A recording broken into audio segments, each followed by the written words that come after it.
Welcome to the HawkCast with your host, AJ Hawk. Joe Buck, you're back. You've been here a few times. Thanks for coming on, man. It's good to talk with you. Right now, we're ramping up into. Well, you don't have an off season. You do baseball. You did work the All-Star game.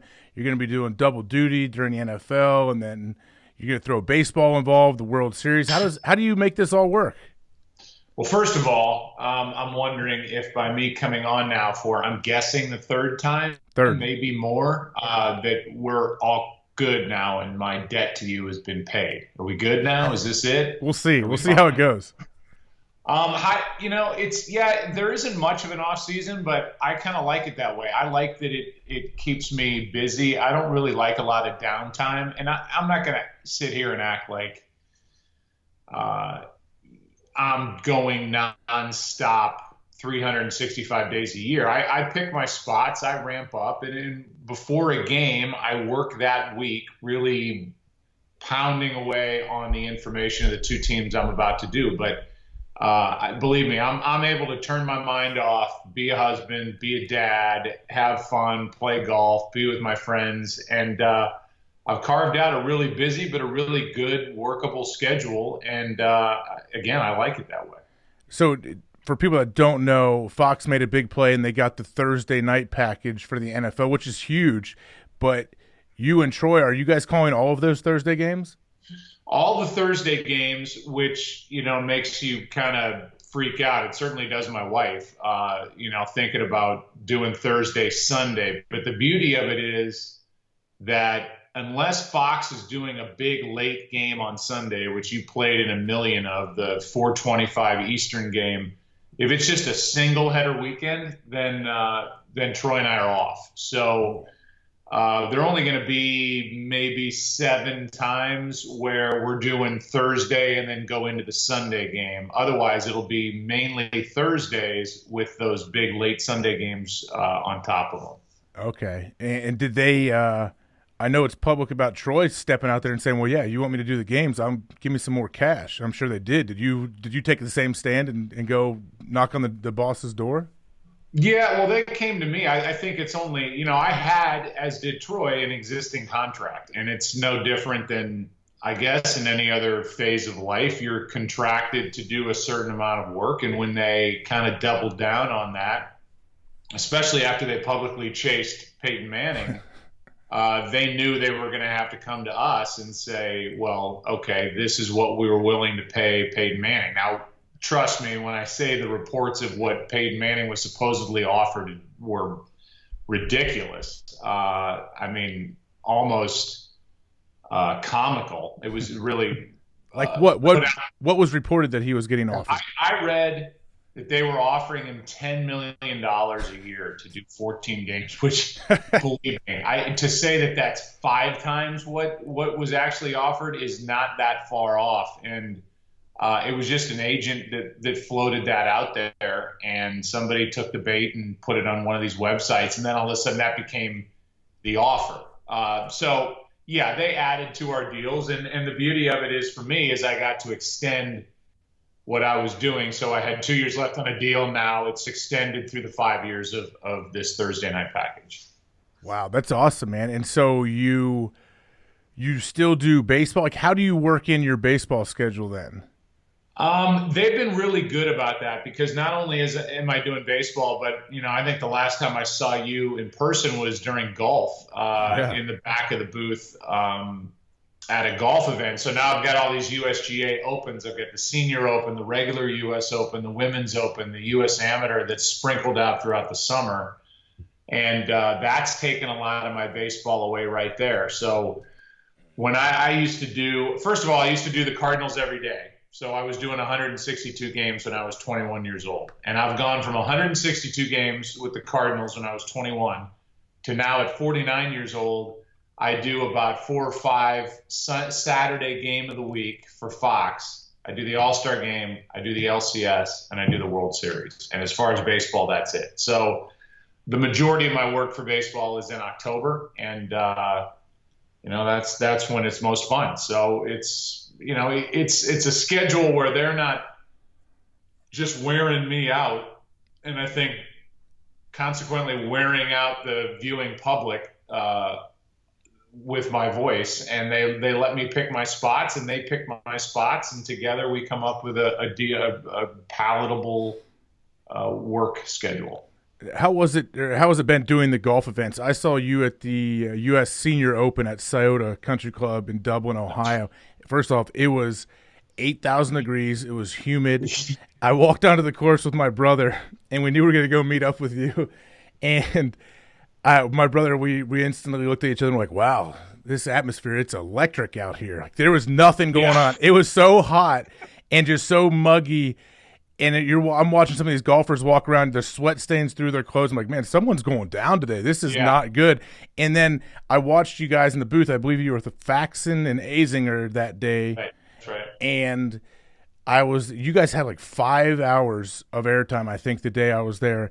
And I was watching you guys go in and out of commercial breaks, and you guys trying to talk about something, and I was like, wow, Joe, like, I knew you were really good at what you do, but you are 10 times better than I ever thought, because you're making something out of this, that there's nothing going on right. It was like the Friday of the Open. Yeah, the friends of mine that go into the back of the booth and they put on the headset and they listen to, and we're getting down and dirty with this podcast because my dog's going nuts right now.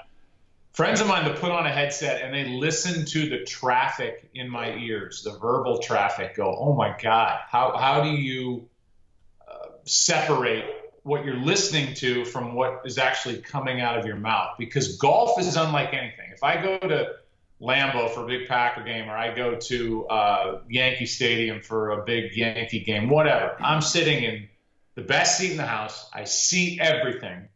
I can really go anywhere mentally that I want to go, and all the action is right there. I mean, it kind of, there's one ball and I know what's going on for the most part. Mm-hmm. Golf, there's 156 individual games going on, sometimes over 300 acres, and I'm in one stationary spot, and I'm not looking at any of it live. I'm doing it all off the TV. I'm not even facing the golf course. I'm facing away from the golf course. So I go from the best seat in the house to the worst seat in the house.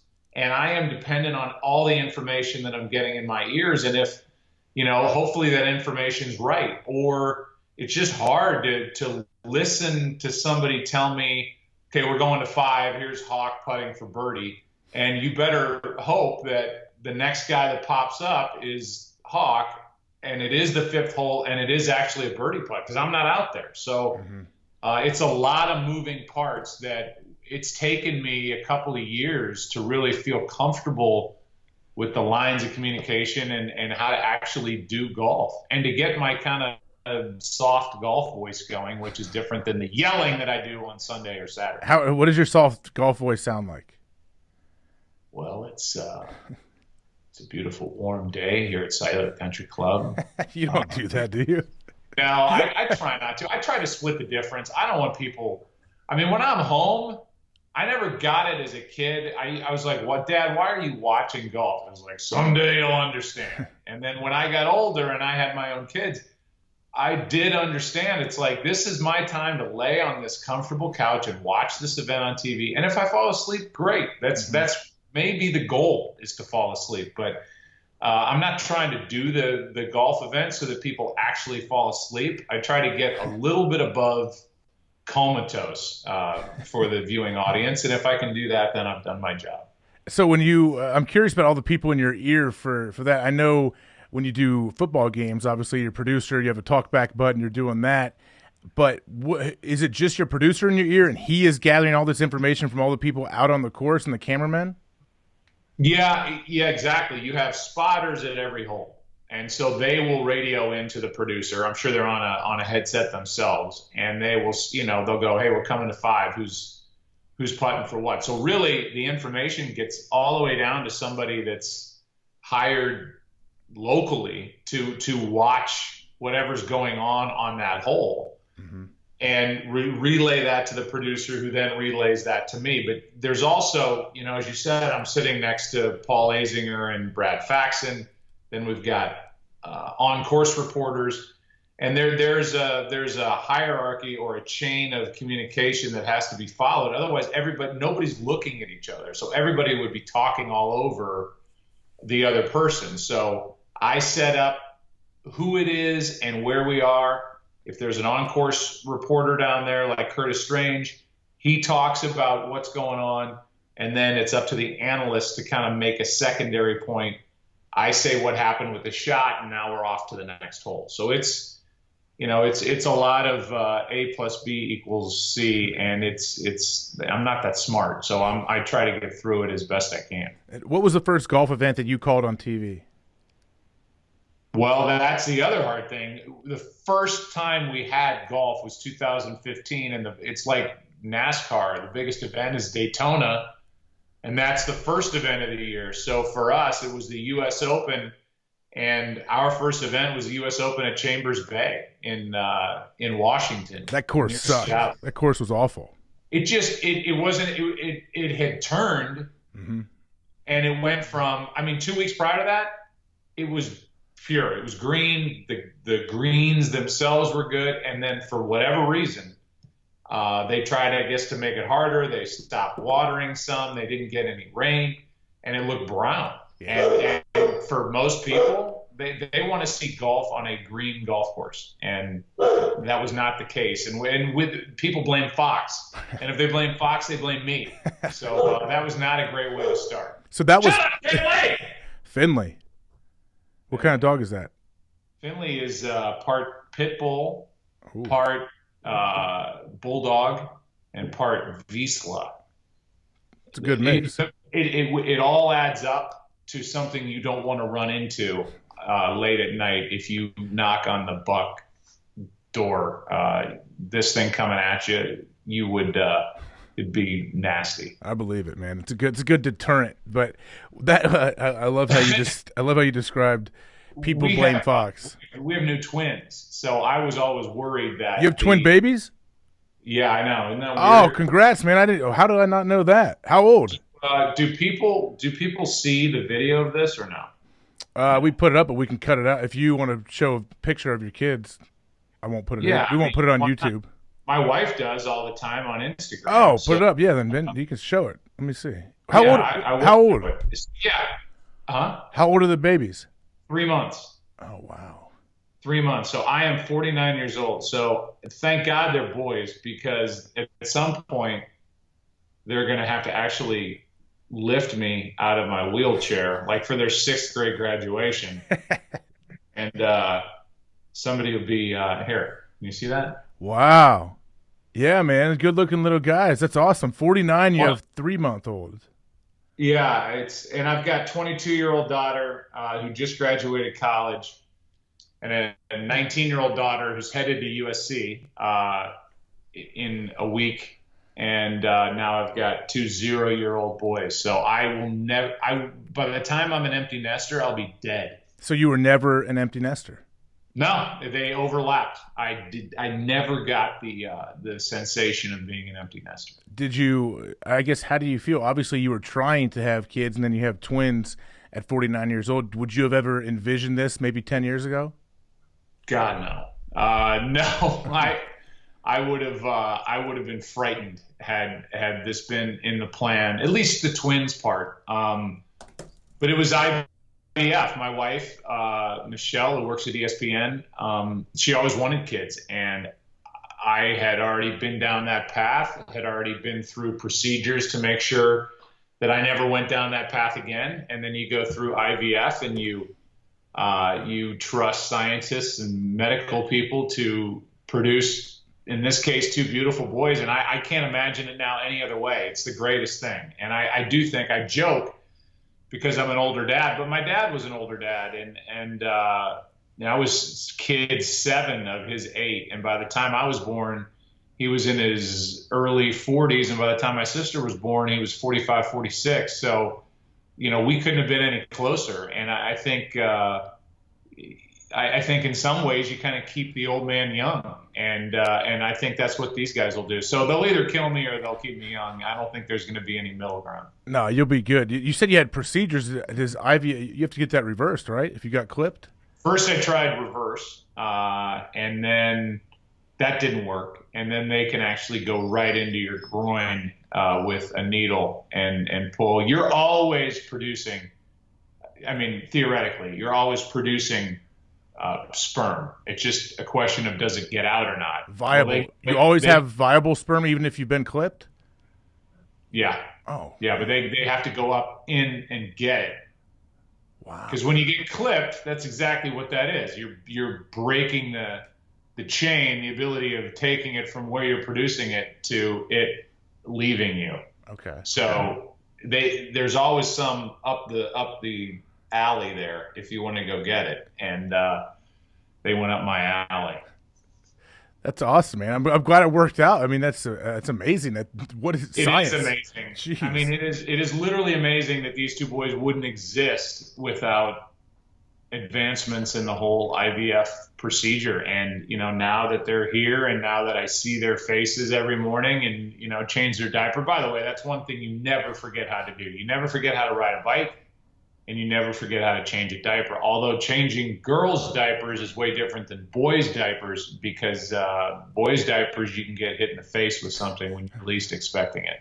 Exactly. And man, the one thing now that you're back into diapers, guys that are scared of changing diapers, I just have no respect for. I'm like, you know what? It's absolutely nothing. Like, I got 4 little kids. They dump their pants so bad it smells like death. And I'm like, all right, I could eat spaghetti while doing it. It's not a big deal after a while.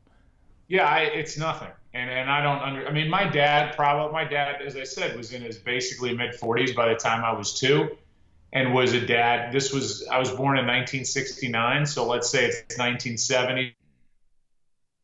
I don't think my touched me until I was about 6.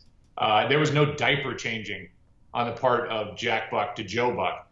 But now that time has rolled forward and it's kind of more of a 50-50 split, I think it's a great thing. I think, for as weird as it is or odd as it is to say, I think those moments where, you're there for them and you're cleaning them up and getting them all squared away, I think you make a little bit more of a connection. So I have no problem with that at all. And I'm good at it too. My wife will tell you I'm better at changing a diaper than she is.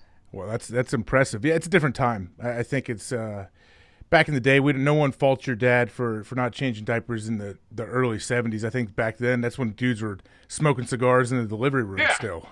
Yeah, it was like somebody told him. There were no cell phones, so I think somebody told him probably 3 days after I was born, "Oh, hey, you had another kid." I mean, when he goes, "Well, really? What do we have? A boy? What would we name him? Joe. Great. I'll stop in." Like, honestly, you might not be that far off. He was probably on the road working a game, wasn't he? He was on the road, wow. but he did come back to see me. But there was no paternity leave, and there was no, I'm having a kid, so I'm going to take this time off. In fact, when my daughters were born in 96 and 99, our careers had come full circle where my dad actually filled in for me on the Cardinal games so that I could be there for the birth of my daughters, which is just surreal. My dad was in San Diego. The Cardinals were playing the Padres, and he was out there taking my spot. He was semi-retired at that point, and I was back in St. Louis at St. Luke's Hospital there for the birth of my first child. Nice. What was your mom like? I know so much is talked about your dad, but what was she like? That's a good question. She was really the reason why I'm able to do what I do. She was everything. She was mother and father. She was disciplinarian. I mean, my dad was a fun-loving guy, and I was a good kid. I look at you and I think, that look that you have, you probably were a tough kid. You were kind of mixing it up, getting in trouble, whatever. Maybe not. I know you. Yeah, ornery. I was called ornery sometimes. Okay, I was a complete.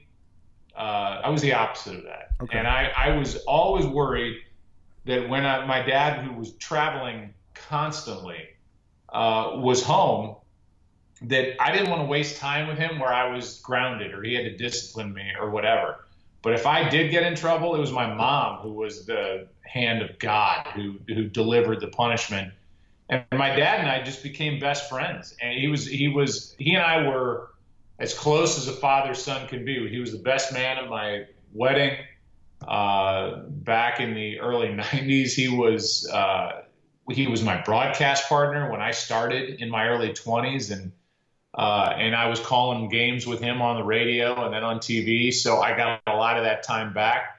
But my mom was kind of the rock, and she really raised my sister and me with my dad dipping in and out just because of his work schedule and having to, go do what he did so that he could pay for a lot of people to have the life that we got to have. Would you define your dad as like a guy's guy? Oh my God, yeah. He was of the generation of Pat Summerall and this guy Tom Brookshire, and they would drink in the booth. My dad was a gambler. My dad was a World War II vet. He was injured in Remagen, Germany, and was a Purple Heart recipient. Was in Paris when World War II ended. Grew up with zero. Beyond poor in Holyoke, Massachusetts, and made himself into what he eventually was, which was the voice of St. Louis, the sports voice of St. Louis, and this big philanthropist that raised money all over the place. He was a guy's guy, and I don't know if guys exist anymore, but he had fun. He went out with his tank on empty, and he died at 78 in 2002. And I don't think he had a hell of a lot of regrets. Like, oh, I wish I would have done this. He did everything. He went skydiving when he was 75 and had Parkinson's and diabetes and a pacemaker. And he's like, I was in World War II, and I saw those guys when I was on the ground jumping out of airplanes, and I was just mesmerized even while we were getting shot at. And so he said, before I die, I am going to jump out of an airplane. And one night at dinner, he gave us a VHS tape. And he said, here, put that on. We all walked in the other room, put it on, and it's my dad doing a tandem jump in some place in Missouri that, it was like the thrill of his life. So, yeah, he was a guy's guy and not scared of anything. Do you have that same mentality? Like, do you have that in you? I know. I am my mom. I am scared of everything. I worry. I cry. I suck my thumb a lot. I am the opposite. I might not even be related to my dad. And the more I think about it, I'm not a big gambler. I love to play golf. I love to gamble on myself playing golf. That's about it. I don't care about horse racing. He couldn't get to the track fast enough, but he would drag me along with him. So when I was a kid, it was like the great deterrent.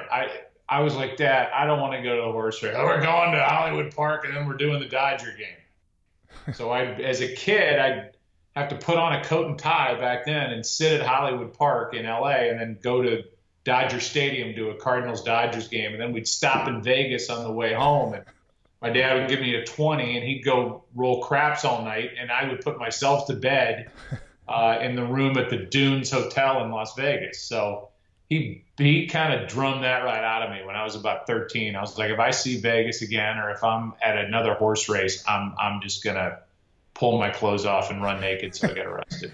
Isn't there something I don't know, like cool or intriguing about that? How your dad brought you along to all that stuff? Like, I can't imagine now. Like, you'd probably get arrested for trying to bring your kid to anything like that. I feel like that at least shaped you. What'd you say?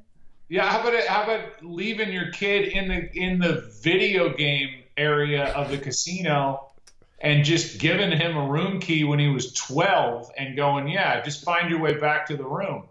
You never see the kid again. At least that's the perception I have, that around every corner is somebody ready to steal a kid, especially when now I've got 4 kids, and who knows where this world will be when these kids are old enough. But it is. I mean, he was not a worrier, and they'll be all right. Don't worry about it. My mom, when I was in high school, I'd come home late beyond curfew, and she's sitting in there, and all I saw was an ash of a cigarette in the kitchen. With her puffing away, waiting for me to walk through that kitchen door. And then my dad was pissed because he couldn't go to sleep because my mom was in the kitchen. And so I got in trouble, not because I was late, not because I was past curfew, but because I made my mom sit up because she was worried. So yeah, he was just a different guy. And I wish I had more of him in me that way. I wish I was willing to kind of roll the dice, literally and figuratively, and just kind of not worry about the outcome. But that's just not me. Did that ever come back to bite him, or did you ever resent that? Like, did he? I can imagine at some point, that could lead into being irresponsible and not showing up for things. Like, did he ever miss anything of yours, or that he was supposed to be at? He was. I mean, I'm happy to go as deep in the woods as you want on this, but he had 6 kids and was married when he met my mom, and he was a wild man. And when he met my mom, shortly, let's say, I don't know, 9 months later, I was on the earth. So then he leaves his wife and 6 kids, and I think he felt like I was kind of a second try at being a dad. Now his first 6 kids adored him, loved him. You know, he just was a fun-loving, great person. But he was also out, doing his thing. And he looked at my mom when I was born, according to my mom, and said, I may have messed up the first time around, but I am not this time. And I felt that. I felt like whatever I had going on, and I was a pretty good pitcher. Football, I was okay. Actually broke my neck my senior year playing football. But if he had a game in LA, he would take the red eye home to watch me play anything. He was, whenever he could, he was there. And I always felt that. So no, and he was punctual. He was 10 minutes early before everything. So he was not irresponsible or late or a mess. He just had fun while he was doing whatever he was doing. So, I think my sister and I almost idolized the man, maybe beyond, the real picture. But I look back and I just remember a dad that I felt like was my buddy, but in a good way. I was also scared to get disciplined by him. I think I got hit with a belt a couple of times, but most of the time when he was, as an older dad, he was chasing me around my room with his belt, and I was quicker than he was, even though I was a little fat kid. And by the time, he was out of breath, and I'd say something and he'd laugh, and then that was it. And I never got hit with it. So, I'm painting this picture of like the great Santini or some monster that was my dad. And he was the opposite. He was awesome, but he just had his worry meter never really got past green. Mine sits at mid-red when I wake up every day. Well, he seems like he hasn't figured out. Like, maybe he is one of the few enlightened ones. If it never crossed over into being a mess, being irresponsible, being late, he was still such a professional and there on time and ready for you, and you felt loved, and you felt like he disciplined you, but then he just had an amazing time and he made the most out of him. Like, wow, maybe this dude figured it out. Yeah, it's funny you say that. I never thought of it that way, but he did kind of live his life like how you would want to be when you're taking your last breath and you look back. Are you really going to worry about the stuff that I worry about every day? Maybe you worry about every day. Are you going to look back and care about spending a little extra money for something that brought you joy? No, you're going to look back and think of the moment, not what you spent on it, if you can't afford it. I remember when he was dying in the hospital, he was 7 months, he was in intensive care. The night of the Rams Super Bowl, and remember, the Rams were in St. Louis. They were a big deal. They had won 2 years prior. Then they were playing the Patriots. That was when Brady shocked the world and came back, and one of the great underdog winners in Super Bowl history. He was dying in the hospital that night, and it was just the two of us. And I was running up and down the hallways in the hospital screaming for a nurse because he couldn't breathe. And because the Rams were in the Super Bowl, the whole staff was like a skeleton staff. I couldn't get anybody. It was like the worst nightmare of my life.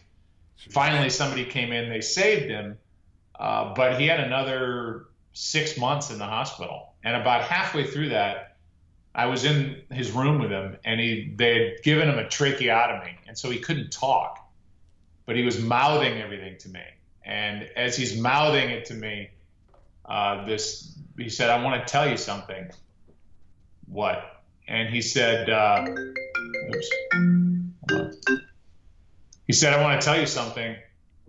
I hope you seeing me lay here for as long as I've been laying here helps you realize when you get to this point, it's too late. Live your life, have your fun, enjoy your kids, enjoy the money you make, because at some point it's too late to enjoy any of it. Mm-hmm. And I've thought about that 1,000 times since he died in 2002, and now it's 1,001, and I'm so thankful that he was willing to teach me a lesson, even as he's laying there dying. And he's right. I mean, at some point it's too late, and you've worried and saved and done everything. You can't be irresponsible, but you got to live your life. That's a great message. Did he ever see you back when you were broadcasting together, or just going about your life, seeing you wake up anxious or worried about something, and to give you any advice or tell you, like, hey, what are you doing? Like, why are you even thinking about that? A little bit. I think the only thing along those lines, he always wanted me to find my own way. So when I was following in his footsteps and I was starting my broadcast career, he never hovered over me and said, well, here's how I would have done it. Or he wanted me to always find my own way. And that was not just professionally. I think it was personally, too. I think he wanted me to figure things out on my own. That said, he knew I was in a bad marriage. I think he was aware that the two of us weren't getting along, and he said to me, he could say things to me without even really verbalizing it, kind of a raising of the eyebrow or like a little look, and I was aware that he knew that I was unhappy, that we were probably unhappy, and after he died, one of his best friends came to me and said, he knew you were in a pretty bad situation, but he didn't really tell me that. And even on the other side of it, when I was broadcasting the World Series at 27 and doing the Yankees winning the World Series and calling him at the end of the game, and my mom answered, and she was flipping out about the fact that I just called the World Series. And then I said, is Dad there? Yeah, here he is. And I could tell she handed him the phone. And I said, well, what'd you think? And he said, what'd I think about what? And I said, well, what do you think about the World Series? He said, what time does it start? Like he didn't watch. And then he just paused and he said, it was great, Buck. It was great. And then he handed the phone back to me. The next day I called my mom. I said, what was with Dad last night? And she said he was crying so hard and he was so proud that he couldn't talk. And instead of him blubbering on the phone to me, he just handed it back to my mom. He just didn't want me. I don't know. I think he didn't want to show that side, or he didn't want me to know the depths of his pride. But, I've had a million stories when I started and I was 19 broadcasting in Louisville. He'd bring his friends into his car and put my cassette into his tape deck and they'd listen to me broadcast. He was really proud, but I don't think he wanted to really be a helicopter dad. And maybe that's the best gift he could have given me, because had he been there telling me what step to take every chance he got, I probably would have just kept pushing him away and pushing it away, and maybe I wouldn't have even gone into the business. Yeah, it's amazing that where you are, you have a great schedule, as you laid out earlier. You get to call all the big events, like all the great things that people watch. Like you're going to hear your voice mostly. It seems like baseball, football, golf now. Do you ever think about going into any other sport other than those three? No, and I'll be honest with you, I kind of see the end of this whole thing more than I see continuing to either do what I'm doing or add on. I've been around this since I was 2. Well, since I was 0. But I mean, my first memories are of being in a broadcast booth and being in a baseball stadium and watching my dad broadcast, and then sitting 2 seats to his right every night during the summer and watching him do what he did, and going on road trips and being the Cardinals bat boy and seeing life on the road and watching players in the hotel bar and on the team charter. And I've been around that since those are my first memories. And at some point, that part of my life is going to shift, and I don't know what I'm going to do. But these twins have kind of made me think of, what's next. And I don't think what's next is how many more sports can I do. I think what's next is, how do I shape my career, if I'm lucky enough to allow me to be home more and have bigger chunks of time off. So we'll see. But I don't want to do the NBA. I don't want to do college basketball. I've done that. I'm good. I'm probably doing more than I should be already. What about your show, Undeniable, with Joe Buck? Are you going to continue that? I've done 5 seasons. As you and I sit here and talk, at the beginning of August 2018, the final season that I've done is airing. I did 5 seasons of 10, so I've done 50 of them. And I felt like I'd done all that I wanted to do with it. They're going to continue the show, which is great. I got into it with a couple of other producers as these shows kind of happen. Vince Vaughn, the actor, and his producing friend and partner, Peter Billingsley. And we had fun putting it together, but I felt like the interviews were becoming repetitive. And that's terrible to say because everybody that sits out there has this incredibly unique story, but I feel like they need a different voice to do it now. And so I said, I'm out. They're going to continue to do it with Dan Patrick, which is great. I feel like the show's in great hands. And so this is it. The episodes that are airing right now are the last ones that I'll do. And I walk away from that really happy. But again, I'm trying to pare down what I'm doing instead of add. How'd you get hooked up with Vince Vaughn and Peter Billingsley, who I know is from he's a Red Ryder BB gun kid? Yeah, my God, how do you know that? They came to me. They had the idea for the show, kind of like inside the actor's studio.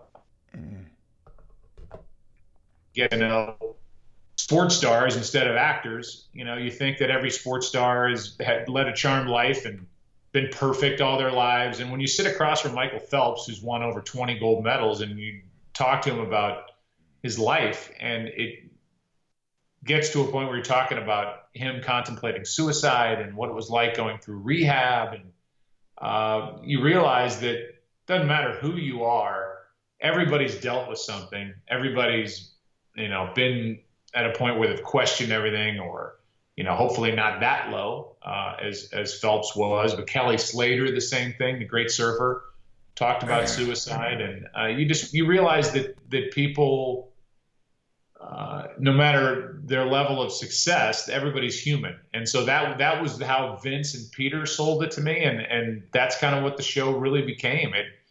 They're sports stars showing that they're people. They grew up with a tough love dad or no dad, or a great dad that was loving, or whatever it might be, or, what mom was like. And you start to realize who these people are. And, you might go into an episode going, oh, Alex Rodriguez, I don't like that guy. Well, why do you not like him? Well, he cheated, or whatever it is. And then you go through and you see explanations, and you see how he grew up, and then you go, oh, all right, I kind of get it. And I come out of it with a different opinion. Maybe you don't love him, maybe you love him, but at least you know him. And that's kind of the whole point of it. What's Vince Vaughn like to work with? And I'm sure you've spent time with him outside of work areas. Yeah, he's a really nice guy. He's a really smart guy.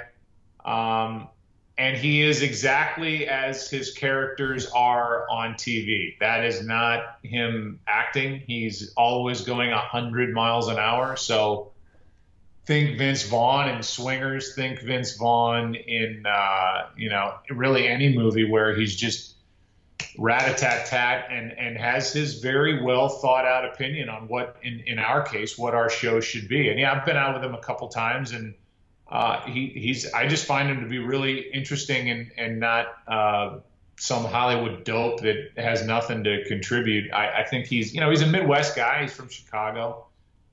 His sister was our booker on the show.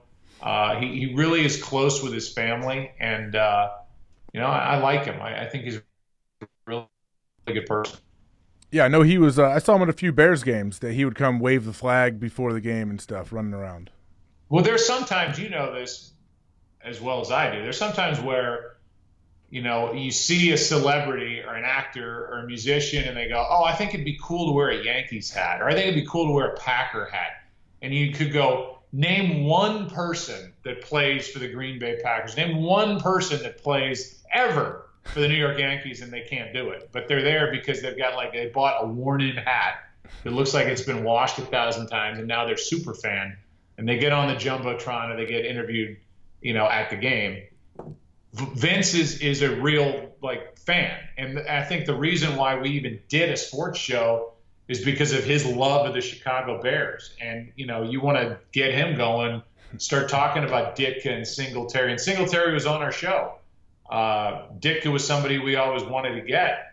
And, Walter Payton and all these great names, that's how he grew up. Those were his idols, not other actors. He wanted to be a Chicago Bear. Yeah, man. The Chicago fans it's crazy. Eddie Vedder is diehard. I know you get to hang out with him. He comes in the booth. I know he's tight with all the Fox guys out there. Yeah. He was all over the World Series, wasn't he, with Chicago?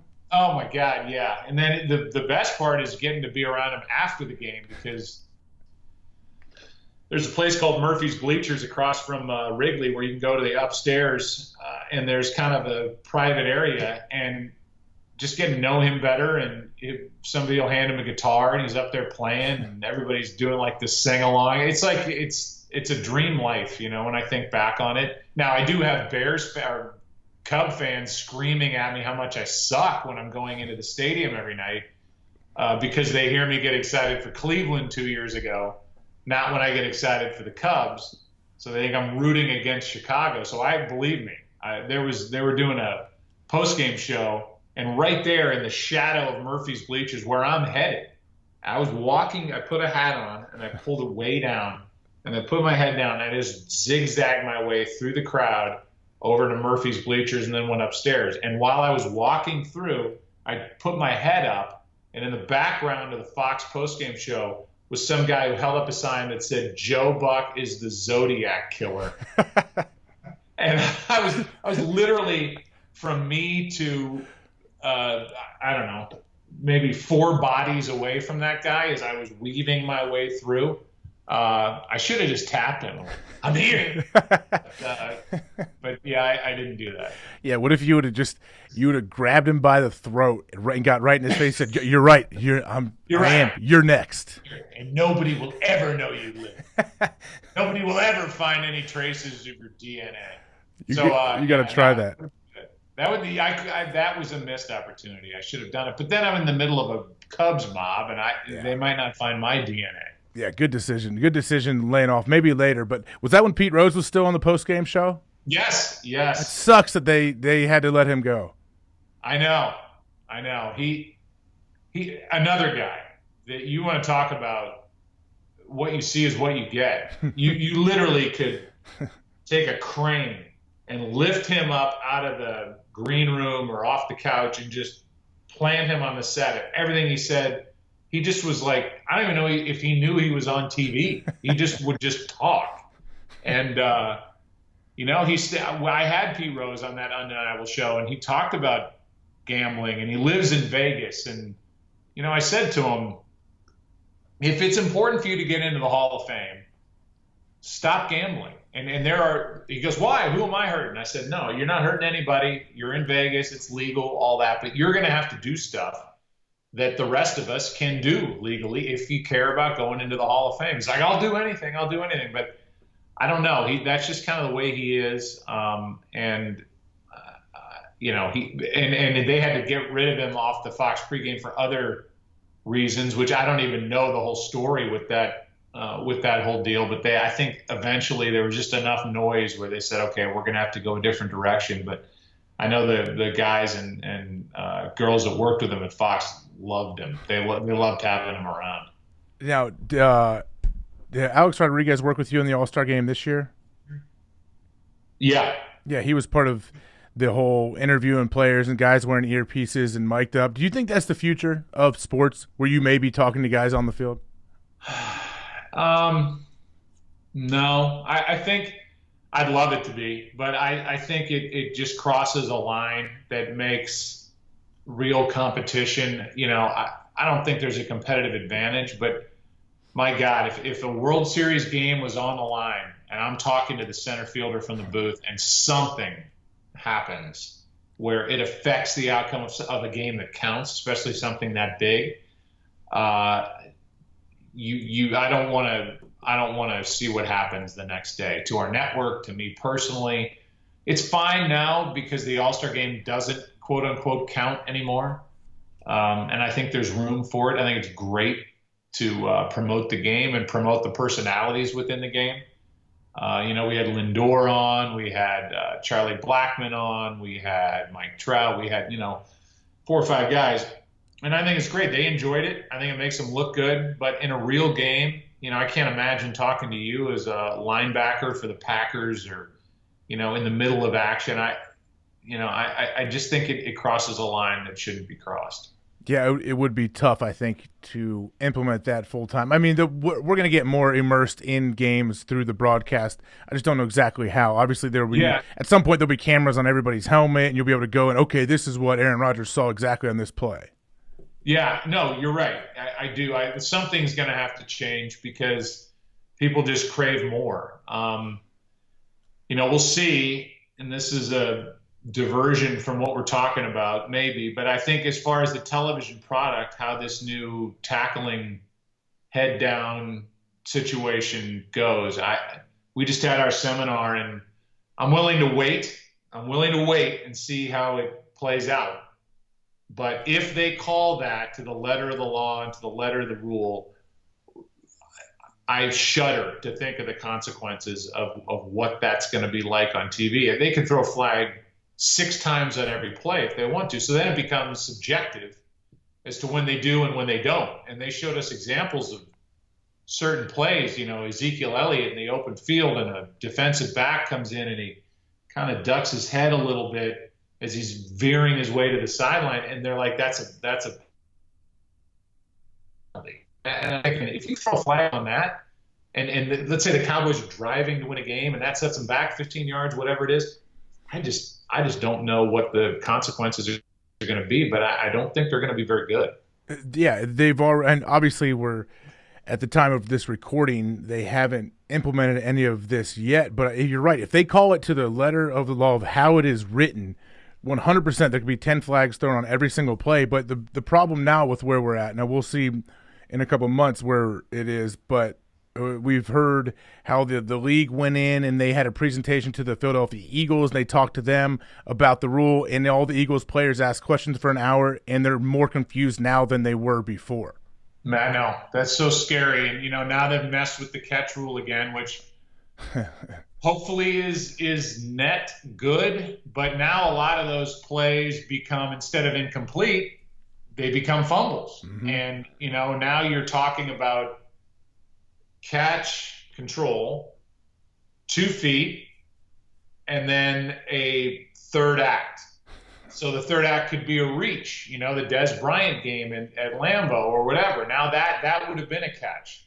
Mm-hmm. But now if nobody's there, it's a catch and fumble instead of incomplete. But if he's brought down, it's a catch, it's complete. I mean,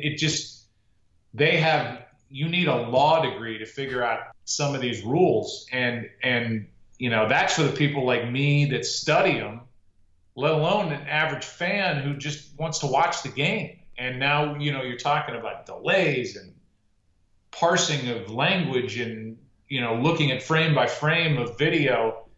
I don't know. I don't know where this thing's headed. I'm willing to give it a chance, but I'm anxious to see what this season's like. Well, that's the thing that they can't mess with. They can't mess with the TV product because there's a reason Fox pays billions of dollars to carry these games. I think they think about that. They have to, but that's how they pay their bills, though, and that's how they pay these salaries, right? How do they not think about it? I don't think they do, because I think the unintended consequences of this, and then again, we always talk about in the language, we say it every year, the points of emphasis. The points of emphasis this year is illegal contact down the field again. So Mike Pereira, who works for us, went back through the numbers. This is the 3rd time that's been a point of emphasis. And he looked at the numbers and he said the first time they did it, they went up by a factor of 3 times. The next time they did it, a factor of 5 times. If they go up like 6 or 7, you're going to have, just the most nothing glance is going to be illegal contact down the field. So now add that to the potential flag festival. And, you could have a 4-hour game, and and with no rhythm. That's the part that scares me. Mm-hmm. There's no rhythm to the game anymore. It's like start, stop, wait. They look at it. They look at it in New York. Start, stop, wait. They look at it. There's no, and that's not good for TV, especially in this day and age. No, it's awful for TV. And 4-hour game, that's one thing. The people that bid on these packages, I mean, DirecTV they pay so much money to carry the Red Zone, to have a whole. Yeah. You can buy DirecTV and you can watch every NFL game basically. That's what. Yeah. And Fox pays billions of dollars to get their packages. CBS, all of them. Now they're the ones you can't mess with because they're the ones that 2022 or whenever around that time, all of these TV deals are coming back up. If they're not happy, those bids aren't going to come in nearly as high. Yeah, I think one thing that the league is maybe counting on is you could get Netflix or Amazon or Facebook or somebody that goes, oh, okay, you want to see money? Here's money, and now you need Facebook to watch the NFL, or now you need Netflix to watch the NFL, a certain package. So, yeah, I'm with you. And again, I work at Fox. I'm a fan of Fox. I'm a fan of CBS. I'm a fan of the television product, and I'm a fan of the league. I want to see it all work out great. And if it can all work out great and players are safer, then everybody wins. Mm-hmm. But we'll just see where this goes. A, if the players are indeed quote unquote safer, and B, if the television product holds up. I'm just really anxious to see how this is all implemented. It's one thing to say these are the rules. It's another to say, okay, here's how it's gonna actually be called. And maybe it's a lot of talk about nothing, but we'll just have to wait and see how they call it. I would think it has to be a lot of talk about nothing, because if called, like we said, the game will be 4 hours long and there could be flags every single play. So there's I just can't see any way that they will really be hard on the refs to throw flags for every single time a guy lowers his head. I mean, it makes no sense. It doesn't matter. It's dumb. I don't disagree. I kind of hope that as you and I talk in the beginning of the month of August, they go crazy with flags in the preseason. Mm-hmm. And they go, yeah, you want it? Okay, he lowered his head. They can call that on a nose tackle, that he lowered his head and initiated contact. Well, way better than I do. Offensive linemen get low, and you have to try to get under. You have to try, you get on top and bury him or whatever it is. They could call that on a nose tackle. So if that's the case, flag, throw it, and then let's see where we are September, the first week of September, and if that's what they want to put on TV. All right, final one for me. It just got me thinking about that. Is it your responsibility as a play-by-play guy or to criticize refs if you feel like there are too many flags or not enough or the game's out of control? That's a great question. I think for as tired as fans get of the flags, I think they get tired of hearing somebody complain about it on TV. I think you have to pick your spots. And I think there's going to be enough talk about it around the games that in the game you don't really have to beat the drum about it. Just call the game, and look, these guys, I wouldn't want to be an NFL official. I wouldn't want to have that pressure on me. I think they're severely underpaid. I mean, I'm sure you have your beefs, and rightly so, with a lot of guys that, maybe got you when you didn't deserve it or didn't call a penalty when you did deserve it, whatever it might be. But man, with today's world and the scrutiny that everybody's under, to be the guy down on the field to throw the flag when somebody's in the open field and they just dip their head, and do you want to be the guy that they're talking about all week? It is not a great feeling, I can imagine. And so I said that in our seminar to Mike Pereira. I said, I can't imagine these officials are happy about this at all. He said, absolutely, absolutely not. Now there's more pressure on them for subjective calls. It's like pass interference. It's not cut and dried. Was there enough contact? Yeah, I'm throwing the flag. Well, now it's on you because you threw the flag, and everybody knows everybody's name and their Twitter handle and everything else. Good luck. Yep, you're right, man. It's not an enviable job, I don't think. I want nothing to do with that. But Joe, Thanks, man. Third time we did it. Your debt is paid. The time was a charm. I think this might have been our best one. Yeah, your debt is paid. So I know next time I reach out to you in 6 months from now, I won't get a response. Yeah, I won't get a response. No, it just costs you money. Who I do this? everything with money. Yeah. It's smart. You better be getting money. You know that, AJ. Anytime. Hey, I appreciate it, Joe. Good luck with this upcoming season, everything. I'll be watching all that you do on calling Thursday, Sunday, World Series, golf. No, I'm sorry. You're everywhere. I got to pay for Twins. That's awesome. Congrats again on that, and yeah, we'll talk down the line. All right, man. See you. We're glad you could join us for today's conversation.